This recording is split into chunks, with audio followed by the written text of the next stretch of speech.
So hello and welcome once again to my 00 gauge layout New Junction. Right, you joined me hotly on the heels of the last video because now I'm going to tackle a bit of scenery and have a little break from the electrics, or watching the electrics get done in the last video, and I'm going to tackle some more of the bushes and trees for this front scene in front of the fence and the main line. Join me.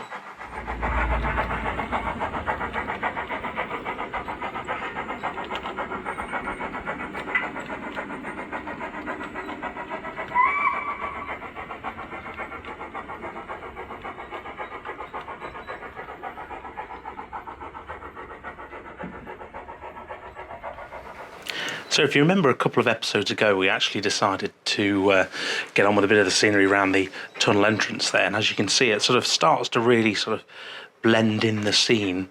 It's not perfect by a long shot, but I think it starts to look really good, and it's definitely become, as you can probably tell, one of the more photogenic points of the layout. Everything, my cameras always seem to be facing this way. So I thought to myself, in between some of the jobs I don't like to do, it's always nice to do some of the things you do like to do, which is why I'd like to take this scene and basically apply it, if I turn you around, to the front of the layout on this side. So I'm still waiting for the catenary, the right catenary from Westhill Wagon Works. It's not been ordered as such, but they're actually making East Coast mainline based catenary, which will suit me better than the stuff I've currently got. So that's an excitement to look forward to in the future. However, while I'm waiting for the catenary, I don't want to do any of the scenery on that side of the green fence, because just in case I have to stick the masts down, I don't want to rip up the bushes, etc. So I'm going to focus purely on this area up until the end of the scenic side, which is just where the signal box is there, ignoring all my mess in this corner. As you can see, it's become a bit of a dumping ground. Right, let's show you what I'm going to use. So apologies if I'm repeating myself again in this video, but just in case this is the first time you visited the channel, hello. So what I do is I basically mix ground scenery up with fine leaf foliage, a mix of olive green and a darker green. And then of course the bushes generally, if you can see it in the video, they're the Gauge Master Seafoam trees. If I put them there, scroll you up, you can see what the box looks like, and you can get them from various suppliers, but currently these are like hen's teeth. So if you see one and you want to use the stuff, pick a box up. For the groundwork, I'll use a mix of the Woodland Scenic's light green foliage, again, just to give it a bit of texture, and then various packs of knock leaves. And as you can see, all slightly different colours of green. However, just as a reminder, the undertone, the underbush, if you like, the fine leaf foliage and the seafoam, that's always a sort of earthy brown colour. And it sort of replicates the branches and twigs very nicely. You've also got things like the fine turfs and the coarse turfs that come in the Woodland Scenic's ballast shakers, and that one's gone on the floor. But there's that. And then of course I'm going to be complementing this with some trees. So all being well, we can really blend this in. As you can see, these are covered in cobwebs, they need a good clean, but these all came off the original New Junction layout. Always worth saving your scenery, even if you do have to give it a bit of a tart up before using it.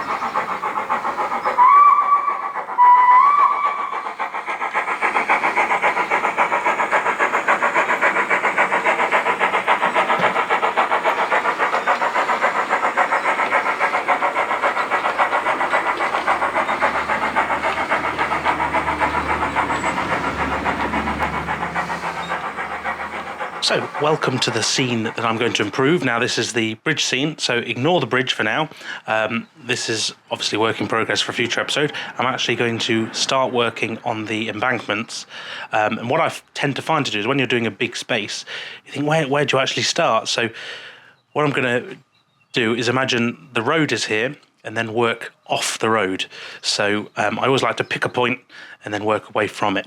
And same on the other side, pick a point and then work down.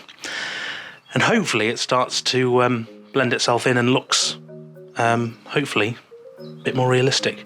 And of course, because I'll be using a bit of glue, trains are now off, and I'm going to remove my stock on the layout just from the immediate area, so I don't all cover it in scenery.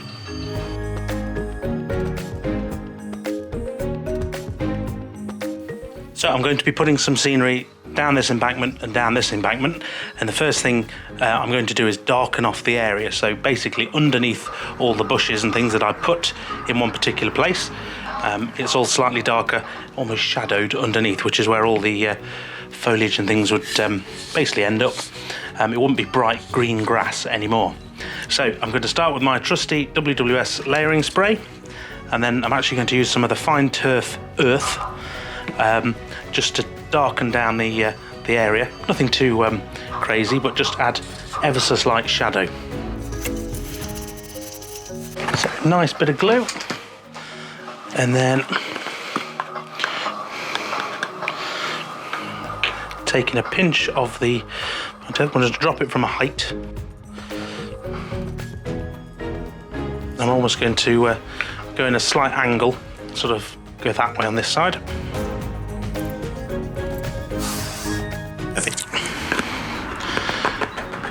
Don't forget that'll dry, and then any excess will hoover up next time you go over the layout. So on to the next step. While that's drying, I have opened my seafoam box, and as you can see, very nicely clumped together. And I've also got myself a spare box. Now what I'm going to do is hopefully, I'm doing this on the layout because it's currently tipping it down outside. I'm just going to pick out some chosen bits and then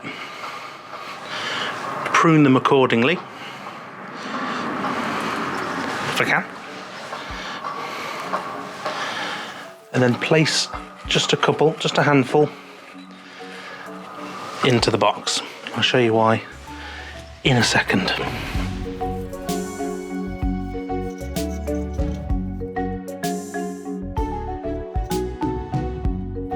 So now they're in the box, I'm going to spray just one side of them with the layering spray again, and then I'm going to drop on some of the fine turf, and this is the darker green, or the green grass as it's called on the side of the tub.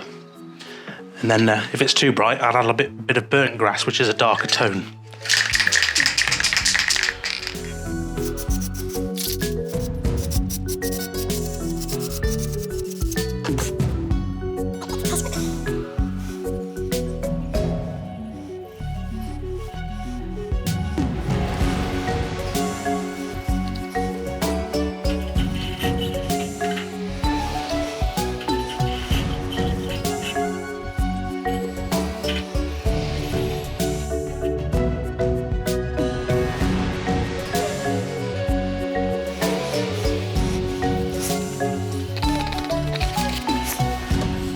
And there we are, and then from there, I'm just going to let that dry and then shake off the excess before putting these in place. Now, the reason I add the green to one side is because on the tops of trees, it's always their brightest colour, trees and bushes. So in theory, it'll add a different dimension to the bushes as they go on. Well, that's the theory anyway. Let's have a see.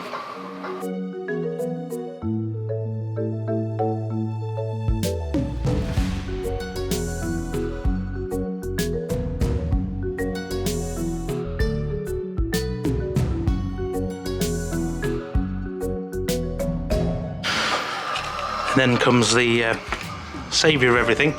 It's the foliage, clump foliage from Woodland Scenics.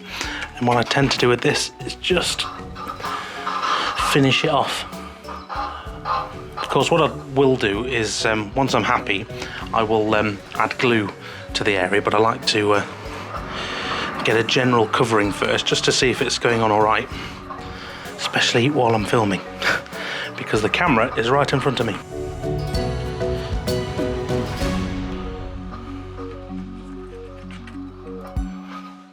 So So as you can see, this bush now is becoming something. It's raised off the flat base and just adds another layer of detail.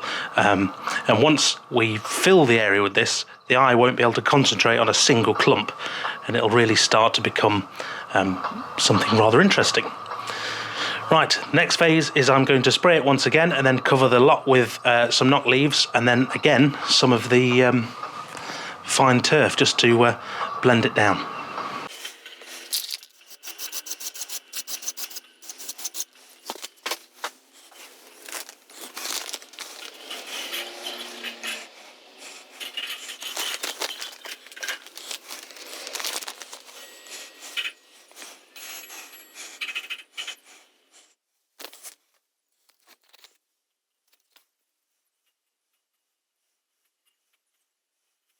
So I've moved the camera back a bit, and hopefully you'll agree that from this angle it's starting to look quite nice. So what I'm going to do now is the same method, but I'm going to do some on the other side of the bridge, and then I'm also going to do some around the signal box area, and a few bits in between, and hopefully it'll really lift the area and we'll be able to get trains running again.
And there we are. As you can see, the scene is coming together.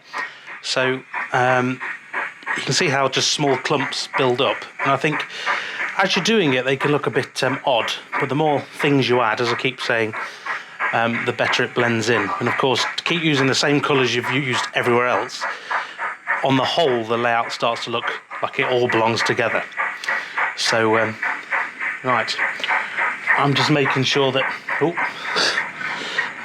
making sure the first class diners can get past, but they can't, so hold the line, caller. Shall we try that again? Absolutely nothing went wrong there. Yeah, so as I was just saying, make sure you test the clearances once you're finished, as the train will snag it off before it's dried. So I'm going to leave you with a few running clips, and I'll see you on the other side.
And there we are. As you can see, the scene is slowly but surely going in the right direction.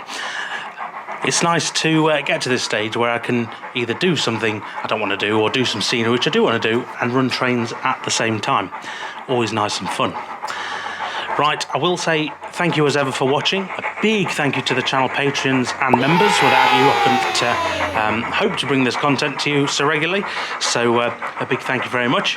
And of course, thank you to the diners on the Heritage Line for using the service and keeping the Heritage Line open. All part of the fun. Right, joking aside, thank you very much for watching. Take care, and I'll see you very soon in the next one. Bye for now.